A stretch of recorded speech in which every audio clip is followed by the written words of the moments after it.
If you're listening for the first time, this is what you can expect from episodes featuring other parents. We usually like to get into conversations and ask questions that no one tends to ask after our babies die. For the purpose of this podcast, we decided to separate the sections into three.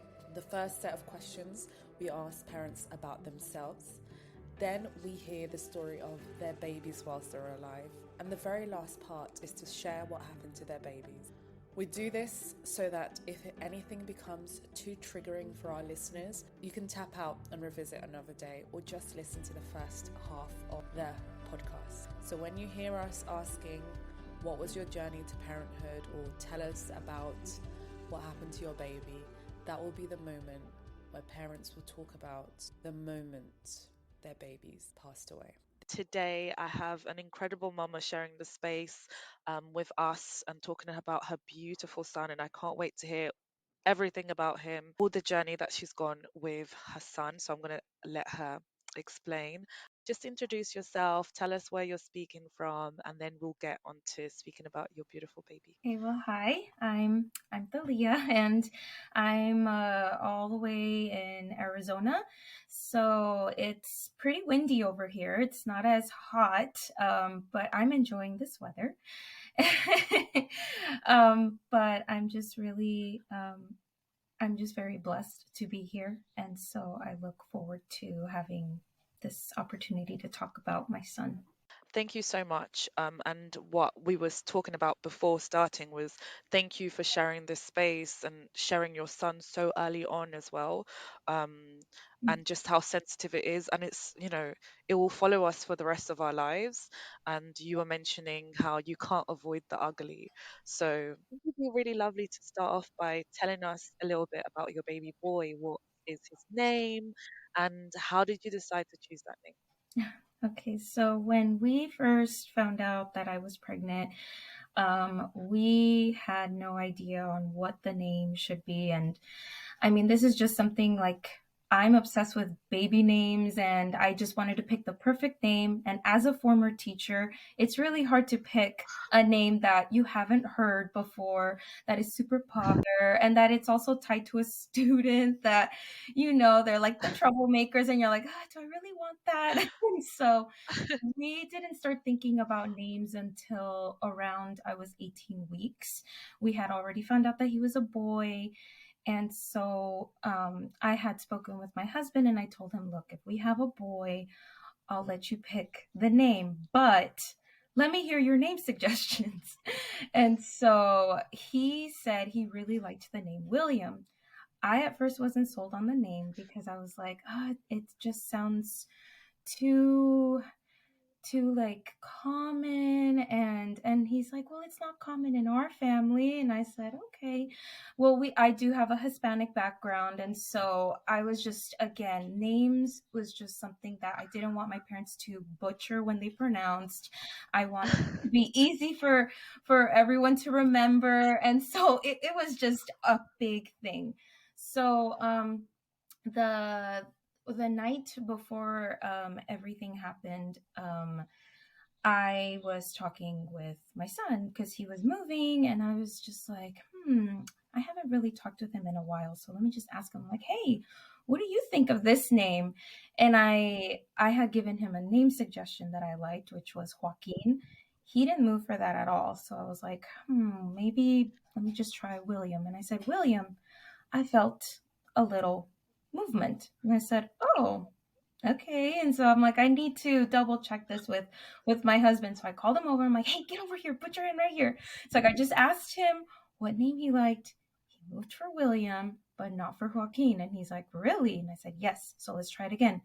I said Joaquin, didn't move. And I said, okay, whatever, doesn't like my name that I like.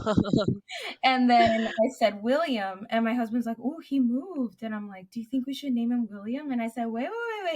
It's too soon, but it's definitely up there now. So maybe he does like the name William. And of course, he likes what his daddy likes. So it was just a really lovely night. And so, and then after that, that's when everything, happened, and it happened so fast. So when the nurses did ask, they said, "Did you pick a name out for him?" And my husband had walked out of the room, because he was just getting phone calls after phone calls, and I just, without hesitation, I said William, and I told them about that that little moment we had, and they were just like, it's like he chose that name because he knew you guys were going to struggle to even think of anything. And so it was just very like I'm grateful for those moments, for the little things that my son gave me during those final moments I had with him. I mean, Yeah. I felt like my son had a lot of me, with like the confidence, like when you know you want something, you just go for it. And you, I don't take too long to make a decision, because then I overthink it and I miss my opportunity. And it's like my son was like, I know my name, that's the name. And so, I love that name. So Yeah. I yeah. What a gorgeous story. And I love that, it showed his personality, just what you said, in terms of like you gave him the options and he was like, I'm decided that this is the one that fits me best. And I think it's also really commendable that in your hospital, they asked you, what name would you like to give your baby? Sometimes these humanizing things are forgotten by medical professionals, and we as parents who are not expecting to ever be in that position feel like we can't even name our baby. So I'm glad that you were able to still have that, and go back to that story of how his name became his name, like, is honestly so beautiful. um and I'd also want to ask you in terms of when he was born. So what day was William born? He was born November 15th, 2024. And so he was due April 8th, of this year. So I'm not quite sure how I'm going to be when that date comes up, because that's also my birthday month. That's also my baby niece's first birthday month. And there's a lot of things that are coming up, and I can't avoid any of these things. And so um, I'm just kind of focusing on what I'm doing day by day. So Yeah, you're so right. It does come down to that. Like, you can't even decide whether you can get out of bed or whatever you're going to do. Like, you can't think that far mhm, ahead.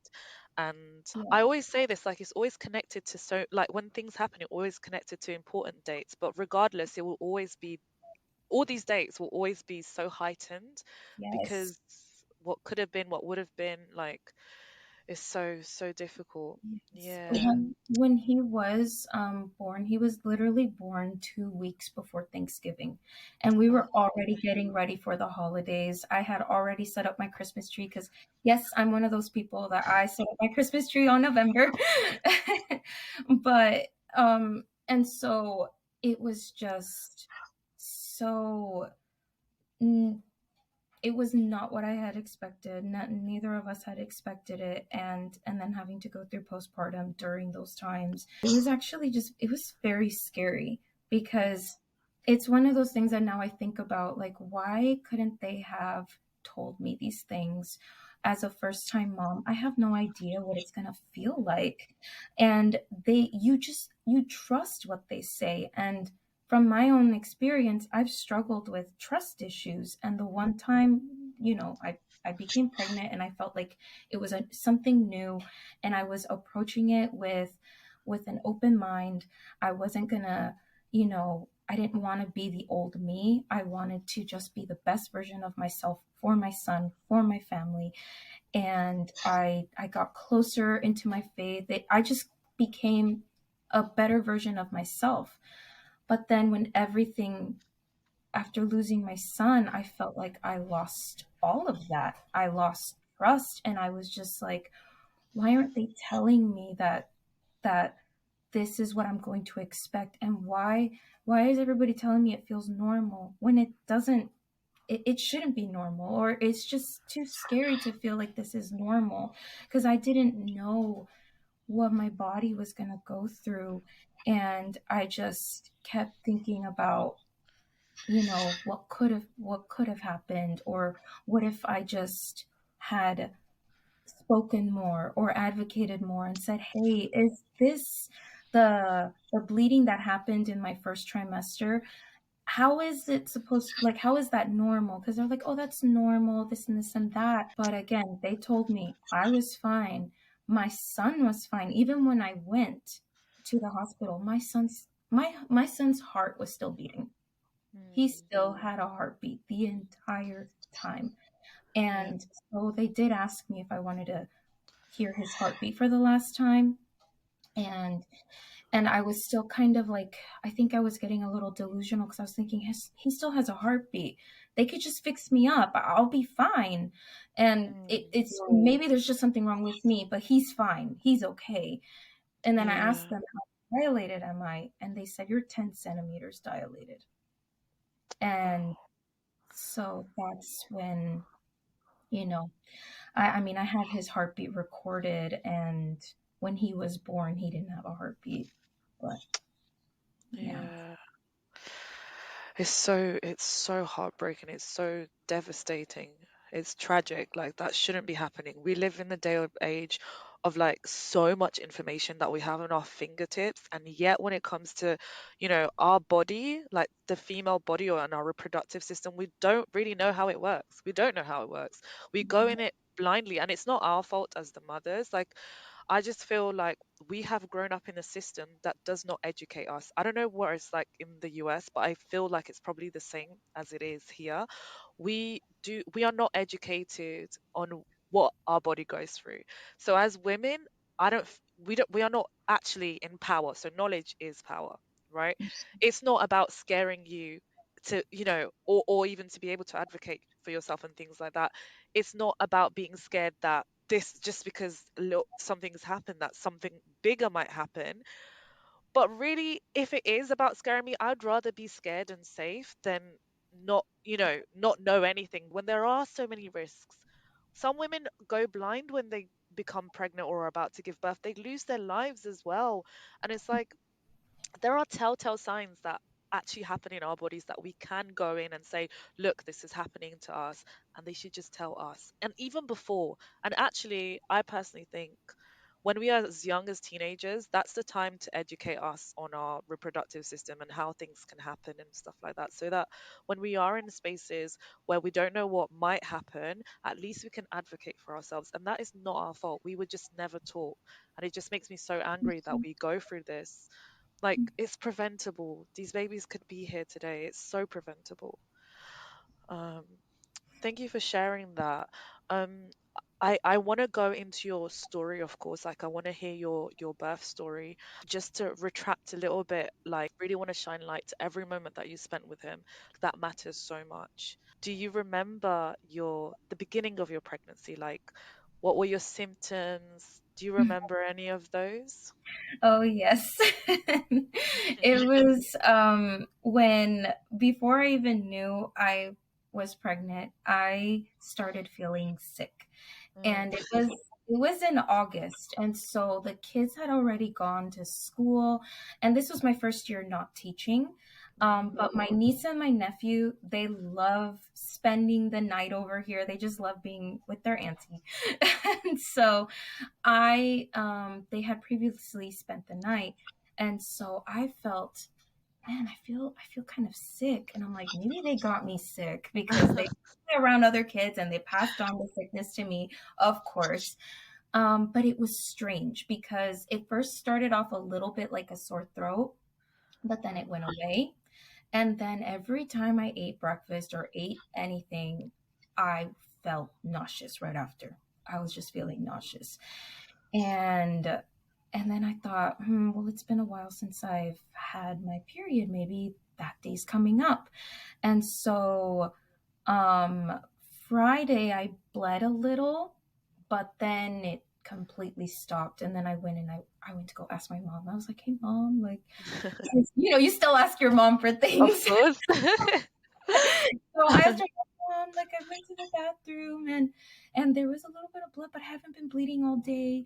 And I also feel nauseous when I eat. Like, I don't know what's wrong with me. And then she's like, could you be pregnant? And I'm like, I have no idea. And so, and just a little context behind that.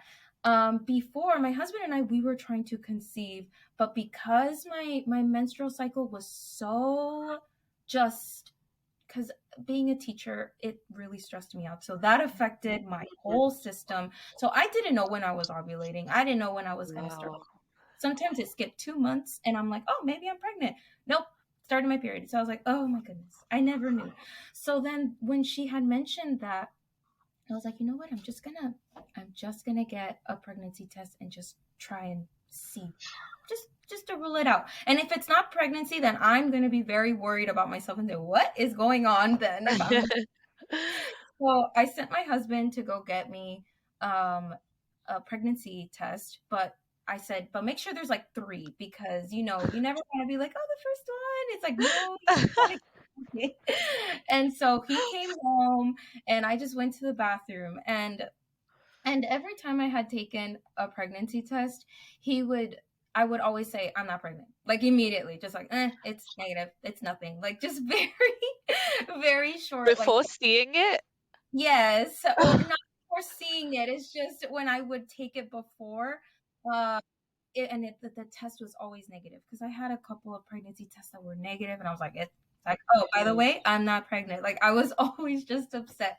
So I took the first one, and I was just like waiting, and then once the minute was up, I looked at it, and it was like a faint little plus sign, and I was like, I had to double take because I was like, no way. And then I called over to my husband. His name's Michael. I was like, Michael. And with that, he knew. I was like, no, that's not a negative. You've never sounded like that. And I said, wait, let's not tell anybody because we don't know for sure, but that's a plus sign. And so we were just so excited. The next day I took another one. It was a plus. And I was just like, oh my gosh. And I was like, I want to tell my parents. And he's like, wait, it's like, I want the doctor to confirm it. And I was like, I know I'm pregnant. You're already feeling sick. Yes, I'm already feeling sick. So, the rest of history, we told the family. We just told the immediate family. We didn't make like a public announcement. And so during my pregnancy, oh my goodness, I felt the symptoms. I felt the morning sickness throughout the day, but I never threw up. So just nauseous. I was like, okay, I'm okay with that. Because I would tell my husband, it could be worse. And so, but the fatigueness, the exhaustion, I was like, I'm not even teaching this year. And I feel like I taught all day. And so I would be told, well, you're growing a human being in there. And I'm like, oh, why is it so hard? And so, and I was, I was 31 during the time. And so, no, wait, how old am I? No, 32.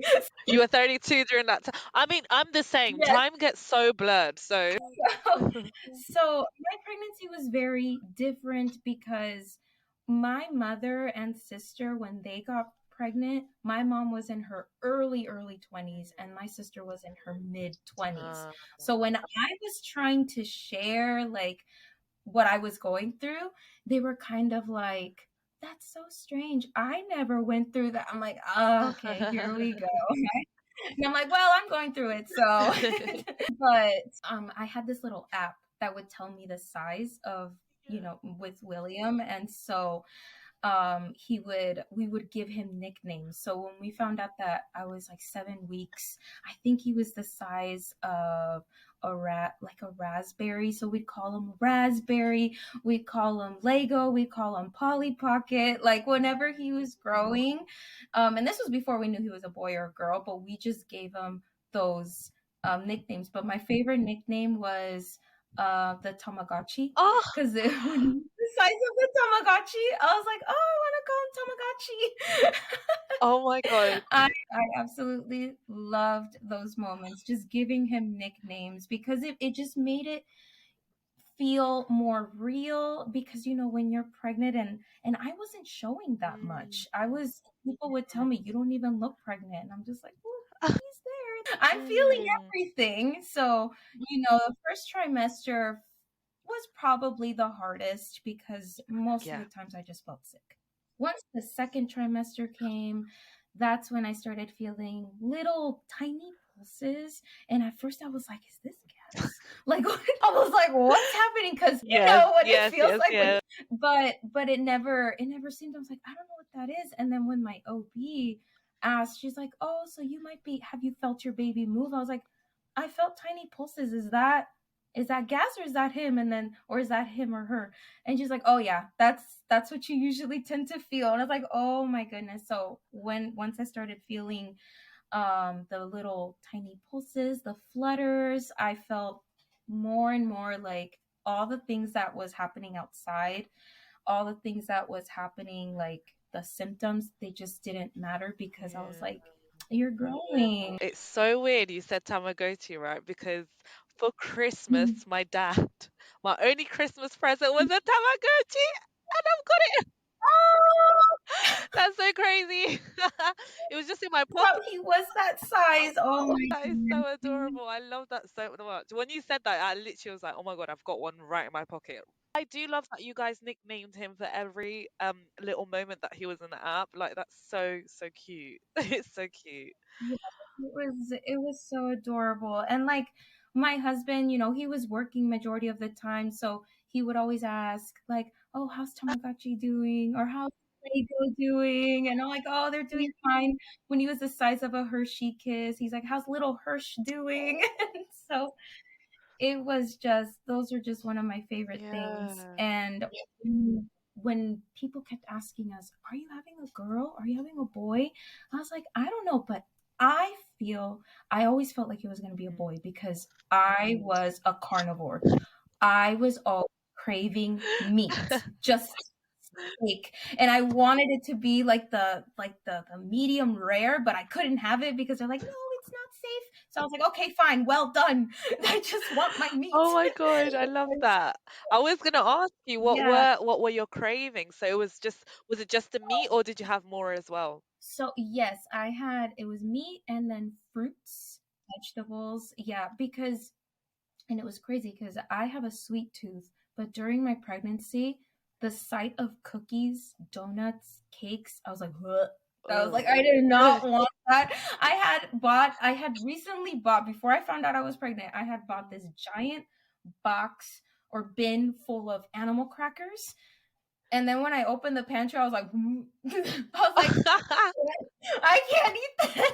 Yeah. It was quite a journey. Just like my cravings were always just strange, and again, I was trying to stay healthy because they give you all these books, they give you all these things that, oh, make sure that you eat this, that you eat that, you want to stay new, have the best nutritions and stuff like that. And I was like, I know, but I want a burger because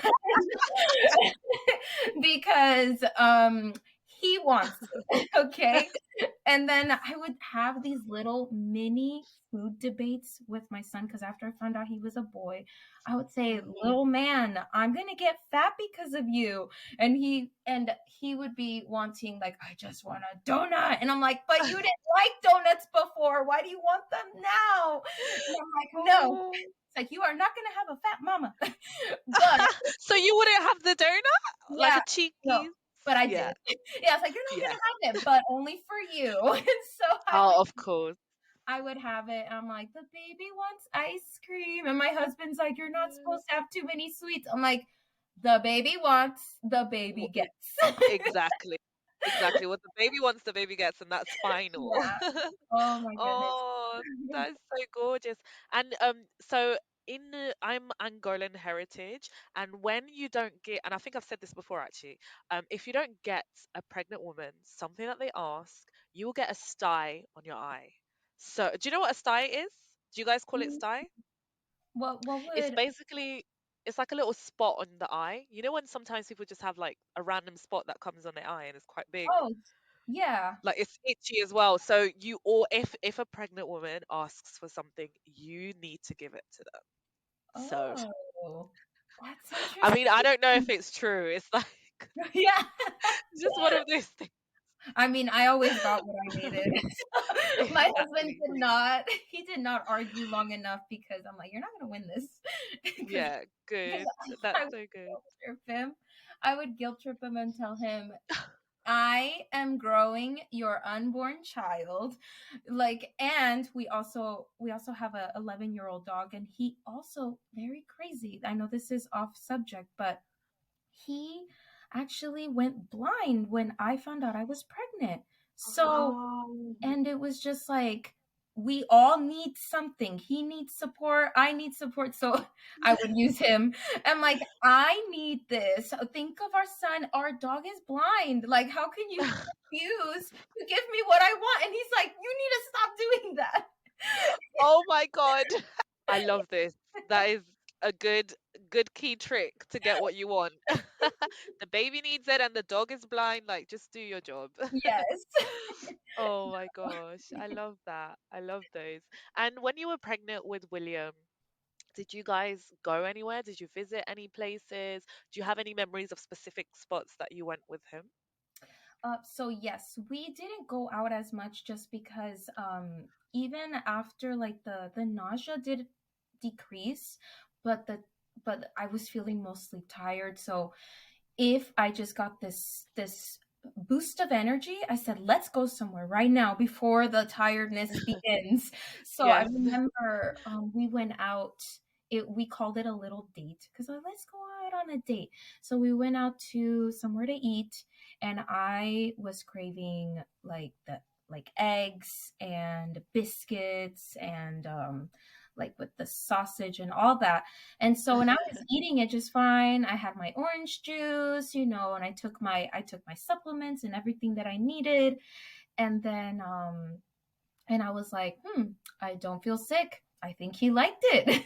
So whenever, like, if something tasted really good and I didn't feel nauseous after, that I took it as, okay, William liked it. Like, he Mm, really liked it. So, but if I yeah. ate something and then I start feeling sick, I'm like, yeah, I probably shouldn't have eaten that. Yeah. Yeah, I believe that that's how it works, right? Hmm. If you feel a certain type of ways because your baby liked it. So Hmm. yeah, Yeah. definitely. So, and then Oh. after that, I said, "Oh, let's go. There's a store. It's like a craft store. It's called Hobby Lobby." And so we went over there, and it's a really big store. They had all their Christmas decorations, their fall decorations, and they had other craft stuff, like things that you can use to decor the house, to decor during the holidays. And I love just looking instead of just shopping. I just wanted to just walk around and go, because it was during that time, it was a while since I've actually been out. And so I didn't always go out if I felt sick, but if I felt like I had some energy and I didn't feel so sick, I'm like, okay, I want to go out. Let's go do something. And then we went to this music store. It's called Guitar Center. And my husband, he plays the guitar. He loves music. And so we went there as well. So he was trying on different guitars and just playing. And I'm like, he can hear you. He can hear all that stuff. Oh. And he's like, yeah. And he's like, he really loved playing guitar for him, and all those awesome things. But we would visit family sometimes, and so they would ask about, oh, when are you gonna have the baby shower? And I'm like, I don't know. I'm not even showing yet. And so I don't know. I was just kind of just taking my time. I didn't want to worry about all that crazy stuff. And then I would go out because I did some treasure hunting where I was looking for a crib and a little changing table, because I was like, I want to at least have the important stuff, the crib, Mm. changing table, and at least a dresser. And it was so funny because my husband didn't think about the dresser. He's like, wait, why do we need a dresser? And I was like, honey, where are we going to put the baby's clothes? And he's like, oh. And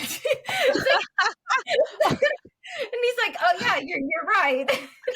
The babies not need outfits. Right? Oh my goodness. But it was so cute. First time parents, he's a first time dad. And Yeah. so it was just really fun. And I was able to find a crib for a good price.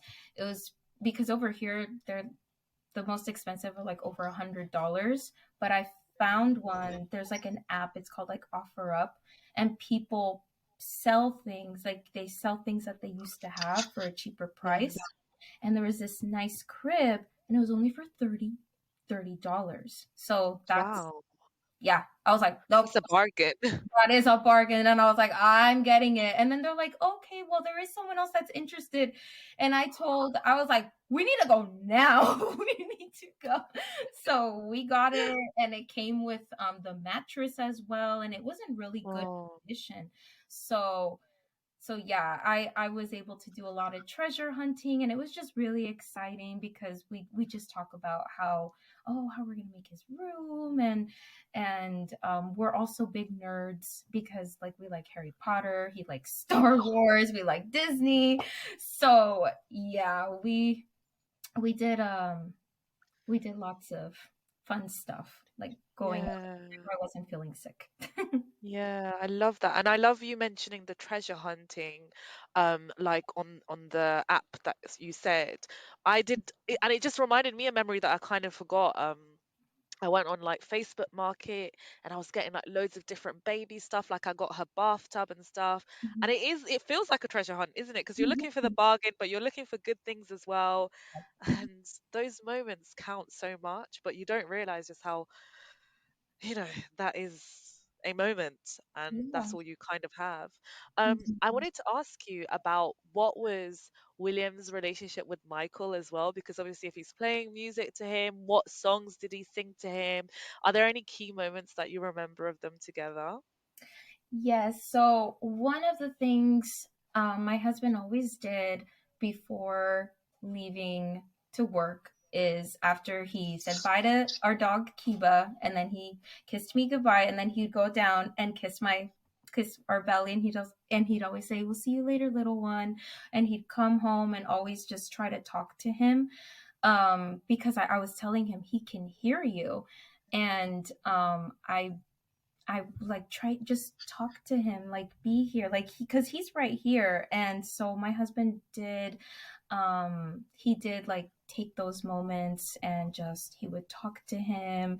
He would, rub my belly sometimes, and then he's like, I really want to play guitar for him, and I'm like, just play for him, and he'd play some tunes, and it was, and then I told him it doesn't even have to be like something big, like you don't have to prepare a song for him. It's just you playing, because sometimes Yeah, like my husband, like he thinks like it has to be this grand thing, and I tell him the smallest, even if it appears small, it's a big thing. So and then there was a night where we were just laying down on bed and we were just talking, and I started feeling William move a little, and I said, oh, he's moving. And he's like, really? He's like, yes, put your hand right here. And he felt like a bunch of tiny pulses when he put his hand right there. And so I feel like my husband, he definitely, he was telling me like, I can't wait to just bond with him even more when he's born. Like he was just thinking about all these things he wanted to introduce him to, like all this music. He's also a video game player. He loves playing like the Super Mario games, Legend of Zelda.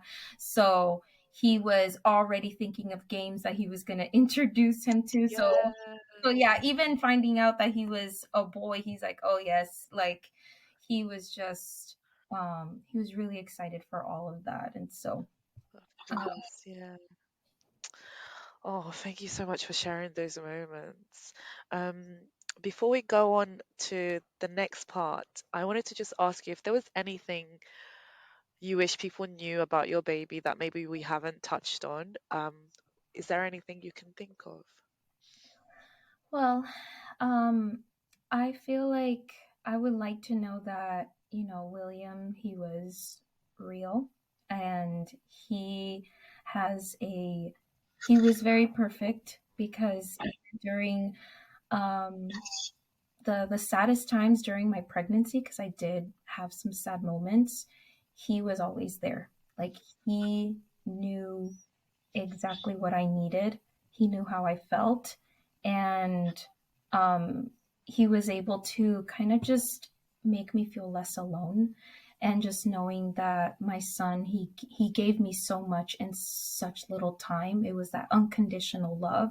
He reminded me of who I was, who I'm meant to be, and now Now that he's no longer here, I just want people to remember him as he was a gift. He was our blessing, our surprise, and you know, he's he's irreplaceable. And so, and even though we are hopeful that one day we'll be able to have a living child, that living child will be a sibling. It will not be our first baby. It will not. They will be their own person, and they will not be William, because William, he was literally the beginning of our parenthood. And so he brought out the best in us, and so he was just a really special baby boy. Yeah, yes, he was. Yes, he was. Thank you so much. One thing I didn't ask you actually, what is William's full name? It's William Jerry. Our last name is Jerry. Mm. But we didn't give him a middle name because, again, I couldn't even, we couldn't even decide on the first name, but his full name is William Jerry. And on the headstone at the, where he was buried, he shares a headstone with other babies. Uh-huh. And they told us that only 13 characters, 13 letters could fit. William Jerry is exactly 13 letters. Oh, wow. Wow. So I'm Wow. just so happy his full name is just there, William Jerry. Oh, I love that. Thank Mhm. you. Thank you so much for sharing. Mhm. Okay, so now I am going to give you space um, to share with us what happened with William, like how did you get here? So feel free to share your entire story of, birthing and whatever parts you want to share with us. Thank Of you. course. Thank you. So the night of November 14th, it was about maybe 10:30. I started feeling little cramps, and I thought that they were the Braxton Hicks. But then they started to increase, they started to become more persistent, and I felt like this pressure that I had to go to the bathroom. And so it took my, like, I had to call my mom because I had no idea what was happening. And she told me, you need to go to the hospital. There's, that's not normal. So going to the emergency room, that was probably one of the scariest moments of everything, because everything just happened so fast. All I felt was pain. I didn't know I was going into labor. I just thought something was wrong with me, especially when they told me, well, your son has a heartbeat. We need to figure out what's happening to you. And so I thought, something's wrong with me. At least my son's okay.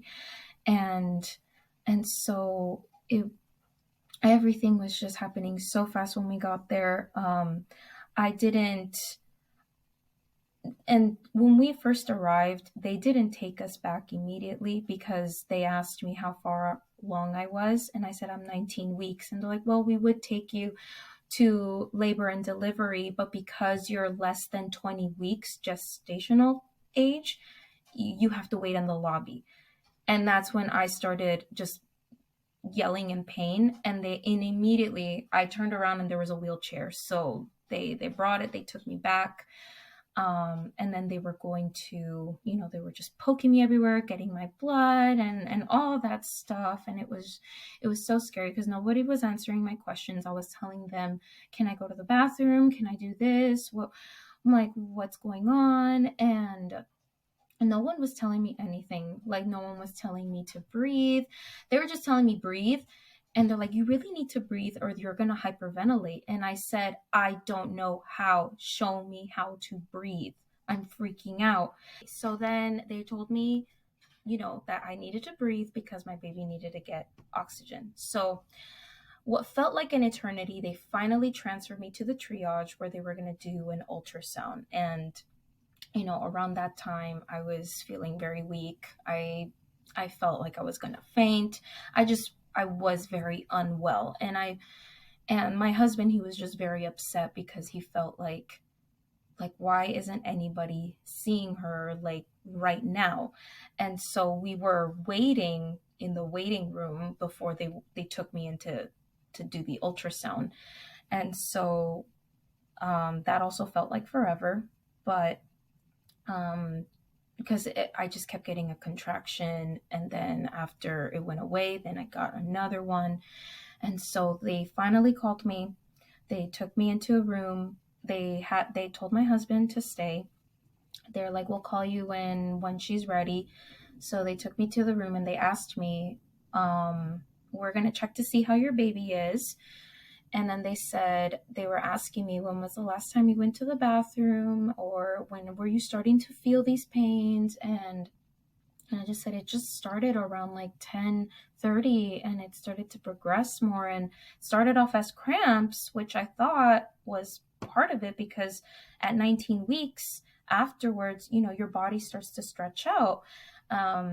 Because again, I wasn't showing as much. It was a small little bump. So I was taking this as, oh, like my body's starting to stretch, that's why it's hurting. But then just the pressure of needing to go to the bathroom, that was just like not a good sign from what I was told. And so she checked my son's heartbeat. He said, well, his heartbeat is fine, everything's good, now let's check to see if you really are having contractions. And then she asked me, when was the last time you went to the bathroom? And I'm like, a little bit before 10:30, but it wasn't like normal. It was like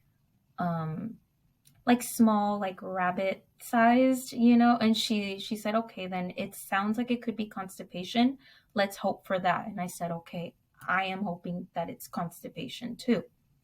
So she went to check, and then she called another nurse. She went to her computer, and then she said, well, I'm not a doctor and I'm not supposed to tell you anything, but you're going into labor. You're going to give birth to your baby, and you're not going to take him home. I'm so sorry. And the silence in the room was so loud that the only thing I heard was me asking, what? Like, and then she's like, yeah, we can see the bag. We can see the bag. And I was just, and then I'm like, can you bring my husband? I was like, yes, we're going to go get him right now. And then he comes into the room, and I immediately just tell him, I'm going into labor. And he was like, what? And I'm like, call my mom. Just call my mom. And he was like, just like, took him to shock. He was just kind of like, didn't know what to do. And then I just told him, honey, call my mom, please call her. And he's like, yes, I will. And then I felt like I had urinated myself, and I said, I think I urinated. And then they looked, and they're like, well, no, it's the blood. And I was like, okay. And then the contractions were still coming, so I was still feeling pain, and I just couldn't handle it anymore. And I was just like, I just don't want to feel this pain anymore. And they told the nurses after that, they were so gentle, they were so compassionate. I felt like I was gonna get taken care of from here on after. And so they took me into one of the rooms, and they laid me down, and they said, we're going to give you some painkiller relief through the IV. And then just to kind of slow to ease the contractions a little bit. But we are going to ask you later if you want to do epidural or not. And so, and then one of the midwives, she wasn't my midwife, because the midwives that I have, they were also OBGYNs as well, and they were nurse practitioners. So they wear a lot of hats. And they, one of them that wasn't mine, she was just on call. She came in, and she just immediately came over and gave me a hug. And she said, I am so sorry for what you're going through. Like, it is not fair. But everything that they were saying, like, it's like I had to hear it. I didn't know I had to, because nowadays I stop myself from feeling guilty, because I know that it wasn't me, it wasn't my baby, it was just, all that. And so she did ask me, she said, would you like to have the epidural? And I said, yes. I'm like, I can't handle this physical pain. And I know you can't numb the emotional pain, but I need the pain, the physical pain out, because I couldn't handle it. I thought that was the night that I felt like I thought I could handle a lot, but I'm only human, and I felt my most vulnerable and weakest during those hours. Um, they put the epidural, and then my body went a lot more numb. And then my mom finally arrived. And then when my mom arrived, I just started crying. And she held me, and I was just crying like nonstop. And I can't remember any of the things that I said or that a lot of people said, but I remember the feelings. And so, because I feel like a part of me was also entering a shock. Like, I felt like the tears, and then nothing after a while. And then things that people were asking me, I was just kind of like, I don't know, or okay. And so they did check, and he's like, your son still has a heartbeat, it's still good. And that's when I was getting like delusional and thinking, oh, he has a heartbeat. Maybe it's just me. They'll just fix me up and we can go back home and everything will be back to normal because he has a heartbeat. But they did ask me, do you want to record his heartbeat for the last time? And my husband and I, we said yes. And we heard it, and I'm glad that they really asked those questions. They really thought, they looked at me like I'm a human, like I matter, I'm important, I'm not just some patient, I'm not just some statistic, I'm a person, I'm a mother who is going to lose her baby. And I say going to lose because during those times my son he wasn't gone yet. He was still alive. And so when they saw that he had a heartbeat, they told me, okay, we're not going to break your water because your son still has a heartbeat. We're just going to let your body do it on its own. Unless your son doesn't have a heartbeat anymore, then that's when we would have to. And I said, okay, that's fine. So they let us rest, and by then it was already Friday, and I was already canceling because I was subbing at schools, like just as a substitute teacher. I was canceling all the jobs that I had taken for that day and the days after. And my husband, he was making calls, and just to our immediate family, I had told them, please don't make an announcement to everyone. I don't want to talk to anybody right now. I don't want people to know because my son is still not born yet. He's still here. So stop telling people that he's gone, because he's not. And my mom was like, no, I understand. Like, we won't. And she told my dad, because my dad, he made the mistake of telling people, and then people started trying to contact me, and I was upset, and my mom, she was upset for me. But I know my dad didn't do it with ill intent. He was just worried, and he was also working. It just, no one was expecting it. Everyone was at work. They couldn't really come to see me. So during those times, I mean, there were very quiet moments. I still felt William move a little bit. I just didn't feel any pain because of the epidural. So that's where I was like, oh, maybe he's going to be okay, and we're going to be okay. And this is just another scare. So when I asked the nurse, I said, how dilated am I? She said, you're 10 centimeters dilated. It's just a waiting game now. And I'm like, oh, like, okay. And then my mom, she said, yeah, she's like, so we can't stop it from happening. And my dad even asked, what if you put him in the little incubator, like where they put like little babies? And my mom said, he's too young. He's 19 weeks and 3 days. His skin was still not, his skin would have been very sensitive. And if we kept him in the incubator at 19 weeks, I feel like I don't even know if he would be okay. Like, what if he's in pain the entire time, just trying to keep him alive? And so there were so many things that were just running through my mind, and I was just like, I can't control any of this. No one has control. It's gonna happen, and nothing prepared me for this. So it was around 2:30 when my midwife had arrived with another group of nurses and midwives. Um, and so I kind of skipped a little bit, but my midwife, she did arrive during that time, like before. So during the times that she was coming in, she was checking in, and she was letting me know that there's going to be paperwork that's going to be coming up.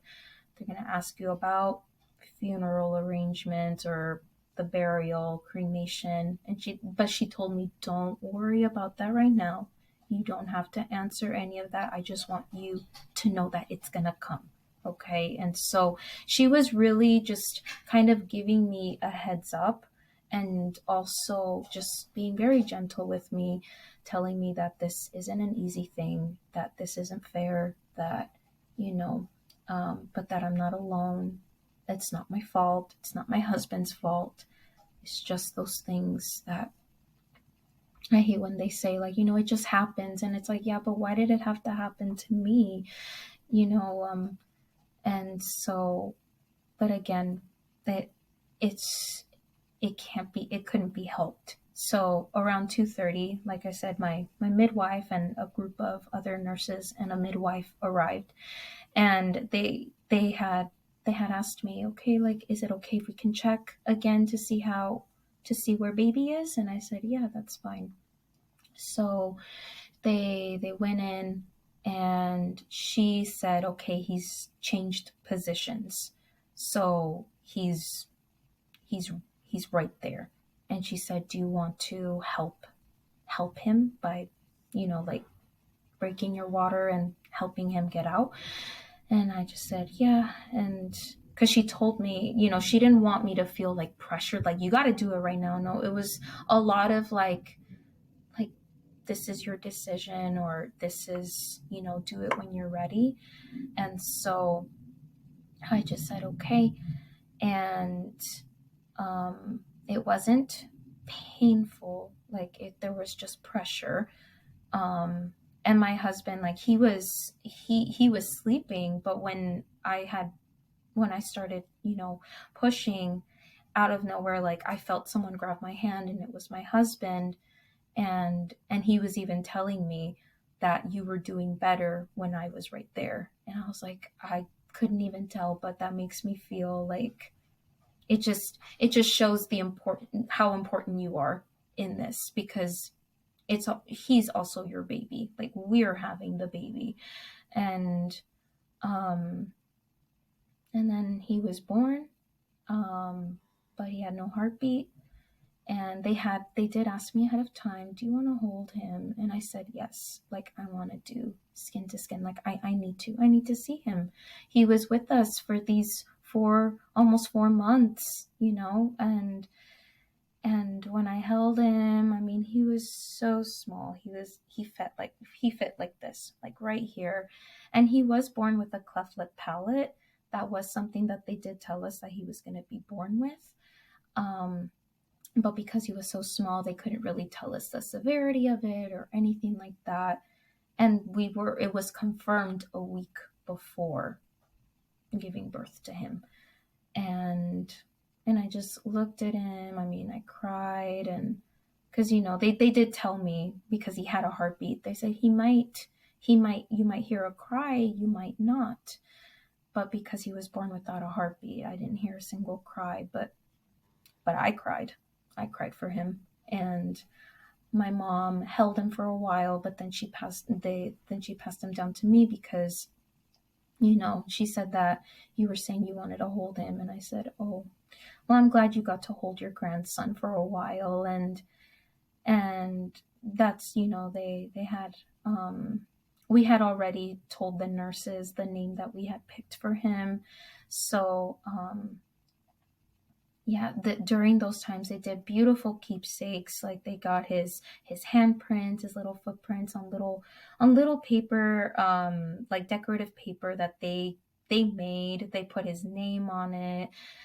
It was just so nice. And then they took him to do like they also did like a little mold where I have his little feet and it's on the shape of a star, but the top part broke and they said, we're so sorry it broke. And so I'm still trying to find someone to help fix it because it's his feet, and so and then they brought him in a blanket that was like this nice blue crocheted blanket with a little crocheted hat, and he was wearing a little polka dot diaper. So I have all that stuff. They gave me his first blanket, his first hat, his measurements, his weight. He was 11.5 ounces and he was about 9 7/8.5 inches. So I was given so much, and during that time I was like, this is so nice, but I want to take him, because yes, all those things, they matter, but it's like I want to keep him. I want to keep him. And so we were given the option they said, you can stay overnight. If you want to leave tonight, you can. And we decided to stay. And they also, and I did ask them, can I still keep him with me? And they said, yes, so you could keep him as long as you want. If you're done, we'll take him. And if you're not, we will not take him from you or anything. They did take pictures of him, kind of like his firstborn pictures. I still have them. And so we spent the night. We had our first and last dinner. So, cause we hadn't eaten all day. And so my husband, he went to the hospital cafeteria. He got himself some chicken tenders and fries, and I wanted fries. And then he's like, well, they have a quesadilla. Quesadilla is like a cheese crisp. And I was like, I'll take that too. So he brought the food in. We had, and in the room, they had this projector where it looks like space. So it really didn't feel like a cold hospital room or anything. It really set a different mood of tranquility and just something to calm, the mothers that are giving birth. And then we just kind of, it felt like we were sitting under the stars, and I had William right here, and we were just eating, and we were playing music on our phone. And that is a memory and a moment that I'll always take with me, that it was my favorite moment at the hospital, just being with William and enjoying our dinner. And so they did take us to another room. And so that way the bed was a little bit more bigger for me. And we had William with us, and I told my husband, look, I'm going to lay down and he's going to be right here. But if you see that I'm falling asleep, please take William and put him back in his little bed. And he's like, okay, because I don't want to, like, because you fall asleep and he's so tiny. And so, and I was dozing off, and I even woke up when he did take William, and I'm like, what are you doing? And he's like, I'm doing what you told me. It's okay. Like, you're falling asleep. I'm like, okay. And so it was just those things, just spending that night. Even when like cause they put something in my IV, it was some medicine for like my uterus, just to make sure that there was no infection or anything like that. The sound will go off if the medicine is done. And so when it did, I started whispering and telling my husband, go get the nurse, quickly, go get her. And he knew that I was whispering because our son was there. So it was just something that I just, even though I know he was gone, I was just whispering. But I don't, I like that I did that, because for me it was, he's my baby, and this is the only time I'm going to have him. This is the only time that I'm going to be able to tell my husband to be quiet and quickly go get a nurse, or go do something I need you to do, and don't wake the baby. So that was, we stayed there until like almost 10:30 in the morning. Leaving the hospital was the hardest thing. I didn't want to leave him. And but the nurses, every one of them that came in, they would always ask us, oh, why'd you name him William? And so we would tell them the story of how we named him, and they were like, it was meant to be, that name is perfect for him. It's like he knew exactly that his time was up, and he knew what he wanted to be called. And so, and everyone that would come in, they would hug us. They would just, they would say, we're sorry we had to meet this way. And so, and when I went home, I had a box, and there was a little stuffed owl, and I was holding that the entire time. And so when we left in the car, it was the quietest car ride. We had no music playing. We weren't talking. It was just pure silence. And we got home, and then we had to call the cemetery, because they told us that he's too small for a funeral home, because he was born at 19 weeks, but without a heartbeat. So he didn't get a birth certificate, and he also didn't get a death certificate, because he was too young, or he was too small. So, and for me, that made me feel like, but he's real. Like he's real. He might not have a birth certificate, he might not have a death certificate, but he's still my son. There's record of him. And so, everything was free. We didn't have to spend any money or anything like that. The only thing we had to pay for was for his name to be put on the headstone. So it was just the first few weeks, they were just like, it was so surreal. Nothing felt real. It felt like it was like a dream that I couldn't wake up from. And I felt so detached from my body that I felt like I was not connecting with it. And everything that was happening to my body scared me, worried me.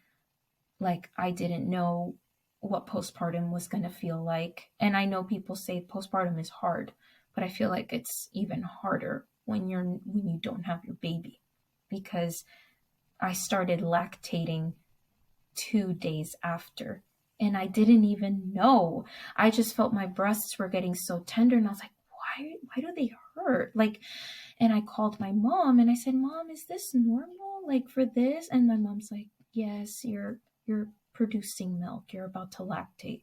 And I started crying every time I took a shower, just to help with the pressure and the soreness, and just to release some milk. It was a crying session every single time. And so it was the darkest times. And there's people around, they want to tell you that they're there for you, but when they say things like, oh, you'll have another baby, or oh, you'll be able to, and I'm like, I wanted that baby. I wanted him. Okay, I'm not saying that I don't think I'll ever be able to have another baby. He was our future. He was the start of a new chapter in my life. All the sacrifices that we did for him was supposed to mean something. It wasn't supposed to be for nothing. And so, I was just really down. But it wasn't until, like, I don't even know how I came across this community. I just remember I found a lost mom, and I started seeing her story. about it. I think I was just looking up quotes of miscarriage and baby loss, and then I found some that were connected to other accounts, and then I started looking at other foundations, and I was like, "Oh my goodness, like I didn't know there was other people out there." And when I saw that most of them were from the UK, um I was like, well, they might be far away, but at least, there's still some kind of connection, and I still feel like, I'm not alone, but I want to know how they're doing. I want to know what they're doing to cope, to heal, because I have no idea what to do. I'm just told, have faith and let yourself be in it, and you'll be, you're not going to be fine, but it's part of grief. But the type of person that I am, I need to talk about it, because if I don't talk, it makes me go to dark places. I don't trust this a lot. I mean, I am thankful for the type of brain that I have. I'm not saying that, but there's dark places still that I'm still healing from, and so when I'm just in pure silence sometimes, it's hard not to fall in those areas. I don't know where I would be if I didn't connect with people who understand me. Thank you so, so much for being so honest, open, and just sharing your story with us. Like, you're so right in saying that, it's better to just speak about it, and sharing your story does so much to your journey. Um, I'm the same. Like, I didn't speak about it for a very long time. Like, lost Mila in 2022 December. I did a lot of stuff around like spirituality and stuff like that, but that wasn't enough for me. To speak about it is what, and continuing to speak about it, I think is just really important. It wasn't just like, I'm going to speak about it today and that's it. No, I need to continue speaking.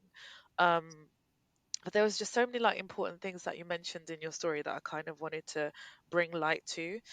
It's quite scary actually what you were saying, that William couldn't get a death certificate because he was too young, and especially coming from like America, where a lot of the rhetoric that I hear is that, not to bring the topic of abortion up because there are two, well, yes, to bring the topic up, sorry. um I know there are different things and some people take it completely different, but for a mom who decides and chooses to have an abortion, for example, that is considered for a lot of people as murder. That is a baby, absolutely. And then when you come into the realm of a mom who has lost her baby at 19 weeks, all of a sudden that's no longer a baby. Like, to me, it doesn't make sense. Like, you're saying two completely different things, and it's dehumanizing a very human person that was there and your experience. Because, like you said, like, it feels like it never happened, and you have to. And then if we go here, we start going Mm, into that. Is my baby real? Is my baby not real? Was that imagined? Was it in my head? And it's such a difficult, that is so difficult. And yes, there is so much power in this community. Like, I'm so glad that we are all connecting and that we are speaking. I'm mhm. so grateful that we live in a time where we can speak about it, because how many mothers have been here and were not able to, and then their voices are silent. Before we end, I did want to just ask you, what are you imagining are going to be your ways of continuing to honor William, continue to bring him in your house? What are you already doing? And I know you're Mexican as well, so it'll be really interesting to hear culturally, like, what do you do? So yeah, it'd be nice to just hear that. No, of course. So, one of the things that I really want to do is I want to set up the nursery. That was just something that I feel like I need to do, because it was supposed to be something that had to happen, and I need to see it. But I also want to make a corner for him. I already painted a little painting with Winnie the Pooh. Yeah, you saw So it. cute. Yes. And so that was just, it was just something that I wanted to do for him. And I started just looking at all these other things that I had, and I'm like, I really want to make a corner for him, because if we are going to try again and have a sibling for him, I want that little sibling to know who his or her big brother was. Like, you do have a big brother. He's in heaven and he's always there. And so those are some of the things that I want to work on. I also want to eventually make a garden in our backyard, because I found these flower seeds, that are literally called Sweet William. It was this one right here. I know it's a little backwards, but it says Sweet William. And so I want to plant those and just be able to just have him in our home still. Like, because like I told my husband, we are who we are because of him. Yes, it was a tragic but beautiful story, and it's going to be a part of our story forever. And so I want our son to still, like, we are the only ones who can bring him to light, because there's going to be a time our family, they're not going to talk about him anymore. They're not even going to mention him. We can. And so we also bought him a little Christmas stocking with his initial on it. And so anything that we do, we include him. Like, if we get something that's personalized for us, we make a special personalized thing for him. And even already a few family members have been, like my younger sister, she bought us a little bear that has a little sweater that has William's name on it. And so that little teddy bear, we have him on, he's on like one of our tables. I put candles everywhere. I light up a candle not just for him, but for other babies um that I got to know their mothers. And so I have like this little basket with all these little small rocks with the names of all those babies. And Mila's there too. So she has a place in our home as well. Oh, Um, thank you. of Thank you. course. So it's just those little things that just to include him, like his name. And I need to go outside because sometimes I just don't go. But when I was subbing, I believe 2 days ago, I was in a classroom and there was one student named William. So it was really nice hearing his name, even though he's a little mischievous boy, but teacher call his name. I Yeah, was like, it just sounds so nice. And I feel like my son was saying, I know you love hearing my name, so I'm there. I hear you, mama. yeah. That is so amazing. That is so amazing. And you're so right with everything you said. Like, we have to make sure, because we are the only ones that will, speak about them, keep them alive. So we can absolutely do that. We have days commemorating people that we don't even know. We weren't even like Mhm. MLK Day, for example, that you guys have there. You've Mhm. never met him, but you have a day to commemorate that person. So why can't we honor every single day a person who came out of our womb? Like, that Yes. is our child. Hmm. It's and the art as well, like that is such a key way to express our love, like you with the painting and the pebbles that you've got. Like, yeah, it's one way to just keep them there. And I'm so grateful, and I know all the other mums whose babies you've got present in your home are so grateful for that. And it just means so much to know that, all the way in UK, someone saying William's name, we are remembering William. People will be listening and hearing about William, and it's just, your baby is living through and with us too.